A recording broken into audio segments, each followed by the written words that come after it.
welcome. You're watching Money 9, India's first multilingual platform for personal finance from TV9 News Network. I'm Sakshi Batra, and on this show, we're going to be discussing all about markets, the way markets are going to be headed from here on, the kind of scenarios and risks that are developing for the markets that you as an investor must know, and how should you really position your money, your investments in equities right now, the best places that will continue to make more money for you so that you can balance out your portfolio at this point in time. I'm going to be discussing all of this and a lot more with a very special guest who's joining in. Mr. Naveen Kulkarni, CIO Axis Securities, just joins in on this edition of Market Masterclass with me.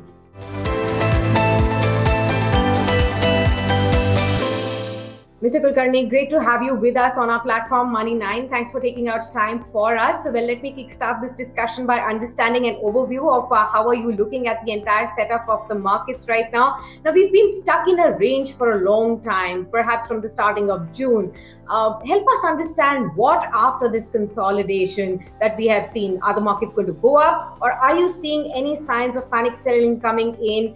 With the kind of valuation concerns that there are there. On the other hand, the kind of sell-off, relentless selling that we are seeing from the foreign portfolio investors. So let's look at some of the key indicators for the markets, what drives market, right? So some of the key things which drive markets is, one is of course the overall corporate earnings. Second aspect is what is the let's say global volatility in various asset classes, and of course the third factor is the cost of money, which is essentially a long-term kind of thing, right? So these are the three broad factors which impact the markets. All these three are also interlinked in many ways. So let me first start off with the first factor, which is essentially the corporate earnings.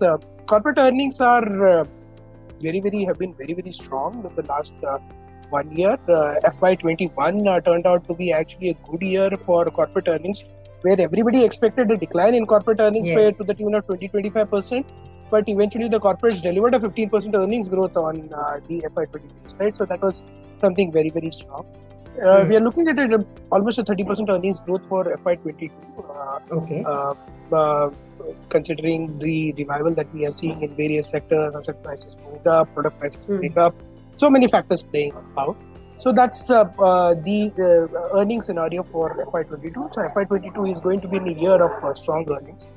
Second factor is when we are talking about volatility as a factor. Volatility has been actually very low for the markets, right? So volatility actually has been coming down over the last 6 months, right? So average India volatility has been in the range of around 22 for a fairly long period. Currently, the volatility is in the range of around 13. Right? So that's where we stand, which is significantly lower than the long-term volatility. Which indicates that the market is not really spooked by the kind of selling that we are witnessing, right? Otherwise, it should have. When the market goes up and there is selling and the volatility should have spiked. That has not happened. Third aspect is with regards to the cost of money and how the setup is. At this point in time, that is a long-term concern, whether interest rates will go up, when they will go up. As of now, Federal Reserve is indicating that it will take some time for that to go up. So I think we are in a safe spot from that aspect. So putting these three factors together, which is essentially volatility not very high, even if it moves up slightly, it's not going to be a challenge or it's not going to spook the market so much. Second aspect is the corporate earnings, which are very strong. Third aspect is cost of money, which is, I think, reasonable. All these factors put together, that the pace of returns for the market might slow down, but more likely, we are likely to see that there will be gradual returns that we'll see through the year. It may not be the last year kind of returns of 70-80%, but a more gradual kind of returns that we might see this year. So quantum-wise, what kind of returns are you expecting for this year? Yeah, so quantum-wise, so our Nifty target for December is around 17,300, right? So which is roughly around 8-9% return from the current levels. In a matter of, let's say, around 6 to 7 months. So in a year kind of time frame, we should be looking at somewhere in the range of around 17-18% returns possible. Okay, understood that. You did talk about earnings. So let me ask you that, Q1 earnings also, we are middle of this season. The cues that you're picking from the earnings so far in Q1, help us understand, How are you looking at the adjustments to the second wave of the pandemic, which are being seen on some of the balance sheets, a potential third wave that may come, on the backdrop of the economy that we are seeing right now, and the effects of that on the corporate earnings going forward from here? Corporate earnings will be impacted in some of the sectors which we are already seeing. So, auto sector was impacted. The impact of that earnings we are witnessing, but of course, the impact is definitely not as severe as what it was in Q1 of FY21. So, if I were to look at a 2-year kind of a CAGR number, I think that has become much more relevant, and that's what most of the people are talking about. We're probably looking at a 5 to 6% kind of a compression on a 2-year CAGR, that is, which is on Q1 FY20 kind of things.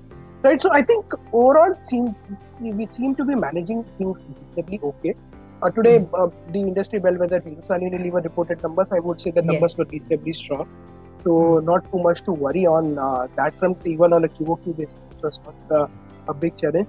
The critical sector, of course, is going to be the banking and financial services sector, right? So that's going to be the biggest sector. HDFC results were slightly disappointing. That is not something that a company of that scale tends to have challenges, but we've seen that there are some small hints of challenges which are creeping up. Important aspect will be how ICICI and other key banks report their numbers, what kind of spike that we see in the NPA, and what kind of guidance do these people give, right? So those are going to be the critical factors. More overall, I would say that there are some challenges on the earning front emerging, which is because of some challenges in the NPAs, some challenges in case of sectors like autos. But overall, I think so. Things still seem to be being managed reasonably okay at this point in time. You did talk about the financials and HDFC Bank earnings. Let me just add on to that and ask you to help us understand a little bit deeper on that. Following the results, we had seen that the underperformance even got severe. For the Nifty Bank, there were some bouts of trying to come back into action, participate in the rally, which has not been happening for the financials so far. But again, because of the earnings, that did not really happen. The dealing rooms have been kind of around there was a whole buzz in the dealing room saying that money is probably flowing in from HDFC Bank to the other better performing private banks in hopes of better performance over there. Are you seeing a scenario like that? Is that the best way that we investors should also think about, or do you think that HDFC Bank is going to be come back into its complete form, and you should not worry about your investments there? Yes, more likely that a bank like HDFC can come back. There are various things which are in play which work for HDFC Bank. Having said that, I wouldn't say that there are no challenges for HDFC Bank. That's not the case also. But give them sufficient time, they are able to come back, right? So they are able to get their right together. Their lending practices are pretty strong, which is what is core for banking. The subsidiaries are extremely strong. You look at HDFC Securities, HDFC Life, right? All these subsidiaries are extremely strong. There's no doubt about that aspect. Even HDFC AMC is doing reasonably okay. So my sense here is that all these subsidiaries are market leaders in their own segment. There's no challenge with that aspect. Lending practices, as I said, are pretty strong. Only challenge that I personally feel about HDFC Bank is, of course, their tech stack, which I think is probably some way to catch up to somebody like ICICI Bank, right? So that is an area I think where they need to do better. They need to catch up on that, which I think will take its own time. It's not something which is very easy. It seems much more easier on paper than it actually is to implement. So that is an area which they will have to catch up on. But other than that, I think that there will be short-term challenges because of the kind of book that they have, which is dominated by retail and MSME, which I think nothing more to do with the lending practices of the bank, but more to do with the economy as a whole, right? But we know that these things tend to revive with time, and that is also that's what is going to happen with HDFC. Okay. So that's the overall picture. Yeah, absolutely. Understood that. Now, we talked about financials, we talked about the bellwether stocks there, we talked about auto stocks. But, if there was one sector that you're looking at from an extremely long-term perspective that investors should focus on, buy aggressively right now, looking at the long-term view, like 5 years down from now or 10 years down from now, which is that one sector that you're keeping on top of your radar like that? Yeah, so interesting. I think that whether we should look at a 5-year view is a slightly long-term view, but I think that there is one thing which is very, very interesting at this point in time is the whole commodity cycle. right? People have shied away from taking a 5-year view on commodity cycle, which is very much understandable, right? Yes. But I think that there are some fundamental factors which are in play. We are coming out of probably a 15-year kind of a cycle of where it has been quite sideways. I think now is when I think the commodity cycle is picking up. There are multiple plays here, right? Whether the EV car segment picks up, which will help copper, whether there is going to be global increase in capital expenditure by the private space, by the government, which will help the iron and steel sector. So I think commodities is in a very, very interesting space to be in. I think that the next probably 5 years we might see the commodity cycle continue to do well.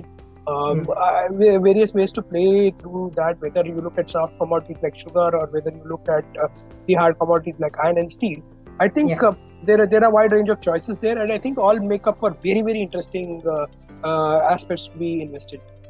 Absolutely, understood that as well. So for now, since you said that there is not too much of a worry on the markets right now, if you could help us understand what you're telling your clients at this juncture, should they exercise caution or maintain patience, stay invested in the quality, add more or book some profits where they have made in this time frame? What is the kind of thought process and the chain of conversation that you're having with your clients right now?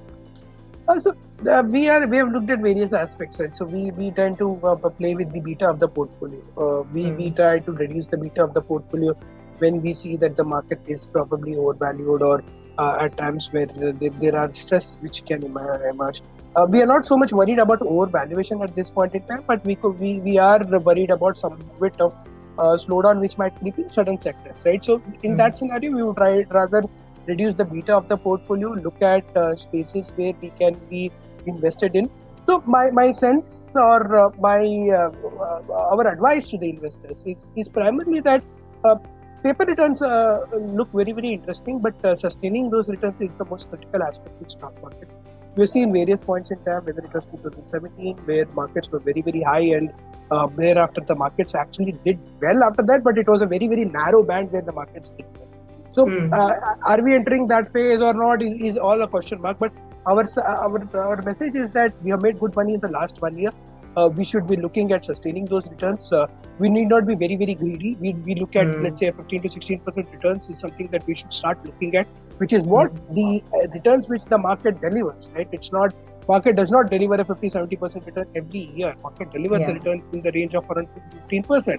Right, on a CAGR basis, and we should be happy with that kind of return. So lower the expectations, pick stocks according to those expectations. There are, of course, a lot of spaces which are very, very interesting, whether we look at IT as a digital play, whether we look at the high quality commodity names as a play, or we look at some of the other companies, right, which is essentially consumer discretionary, right, so on and so forth, right. There is a wide range of quality which is there on offer right here, and a wide range of plays where earnings growth can be quite resilient, right? So that's what we are advising. Key factor is to not be very, very greedy at this point in time, and try to sustain the returns that we have generated. Absolutely, absolutely. One more space which is buzzing right now, I have to ask your take here, and that's the IPO frenzy. What do you make of the entire boom here that we are seeing of these new age internet companies becoming the hot new thing? Valuations are an entirely different subject matter. But how are you reading this space? What are you telling? I'm sure there'll be a string of clients talking to you, asking you about, what should I do with my money here? Are you going to be aggressively investing in these new age companies? Your take, sir? So from our perspective, we are not aggressively investing in the new age companies because we'll wait and watch out what happens once the listing happens. But the reason is fairly simple. IPOs have been very, very crowded. So getting into an IPO kind of a play is a challenge. Once it gets listed and probably wait for 6 months on, we will have a better gauge. We know one thing, right? So these companies are making huge losses. They will continue to make some more losses for some time. So it's not that we will not get an opportunity. Having said that, all these companies offer fabulous products. There is no doubt about that. These companies come with very, very solid products, and there is a market for it. There is a long-term, I would say, that play for these products. They are not nowhere close to reaching a certain level of maturity. The growth rates are going to be still phenomenal. But I think we'll get an opportunity to buy some of these names. Of course, the business models of many of these companies are evolving. We need to understand that better, how they will perform through various market cycles. So those are the aspects that we are very, very closely looking at. A short answer to your question, we are not into jumping into the IPOs. But having said that, we are very, very watchful and we are very, very interested in the products that these companies offer.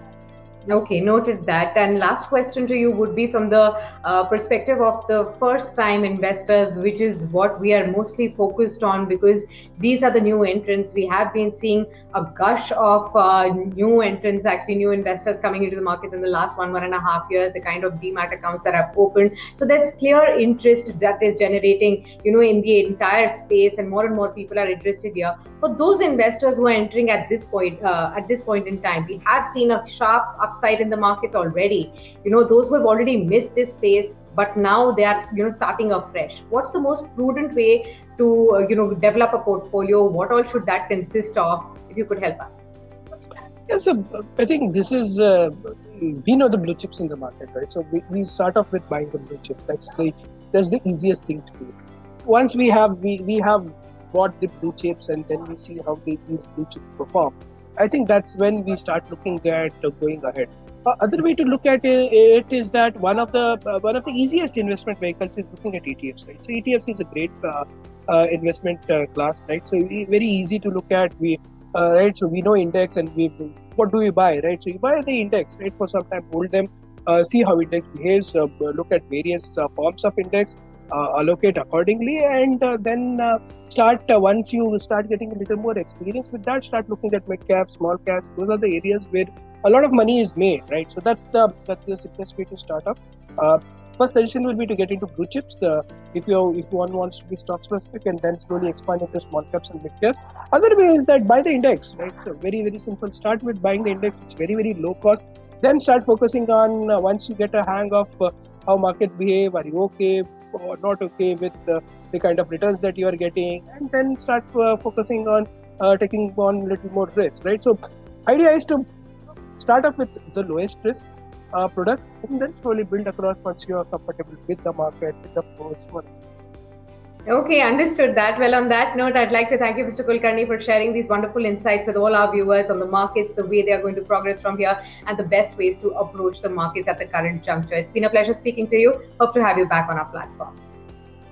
And with that, we wrap up this edition of Market Masterclass for all our viewers. But we are going to be continuously getting you all these interesting voices of experts who have a whole lot of experience in markets, so that you can learn and benefit from their experience and see how they are really approaching the markets, the strategies that they are adopting, the tips and tricks that they have to offer to you, so that you can clearly know which way are your investments also really going, and are they actually going in the right direction or not. And for that, thanks a lot for joining us on this show. But stay connected with us. For that, you need to like and subscribe to our YouTube channel. Hit that bell icon so that you can get to know whenever we are putting out a new video. And stay connected with us to all our social media platforms: Twitter, Facebook, LinkedIn, and Instagram. And visit our website, money9.com, both in English and in Hindi, where you get to know everything that's going on in the world of markets and in personal finance. Thanks for tuning in.